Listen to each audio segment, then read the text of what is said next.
D'ordinaire si bondées, les rues de Goma sont maintenant presque désertes. Les marchés et les commerces sont tous fermés. Leurs propriétaires, comme la majorité des habitants, ont fui la ville. Seuls quelques-uns, comme Didier, ont choisi de rester pour s'assurer que leur commerce ne soit pas pillé en leur absence. Dimanche, nous avons vécu une psychose totale. La terre tremblait tout le temps. Chez moi, c'est là-bas. Par crainte, nous avons fermé toutes nos portes. Il n'y a plus de boulot depuis hier et j'ai aussi évacué ma famille. Un véritable exode qui a plongé dans la détresse plusieurs milliers de familles, à commencer par les plus pauvres. À Bukavu, la ville voisine de l'autre côté du lac Kivu, beaucoup d'habitants de Goma qui ont fui se retrouvent livrés à eux-mêmes, sans toit ni nourriture.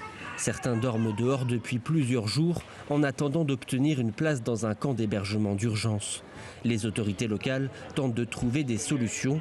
Elles espèrent surtout que ces installations seront temporaires. Tout ce que nous souhaitons, que dans un bref délai, la situation de Goma puisse se stabiliser et que les gens rentrent dans leur famille. Il n'y a aucun site d'hébergement qui peut remplacer les conditions d'origine. Le retour, les habitants de Goma l'espèrent le plus rapide. Mais en attendant, personne ne sait quand il sera possible. Le risque d'une nouvelle éruption du volcan Nyiragongo est toujours là.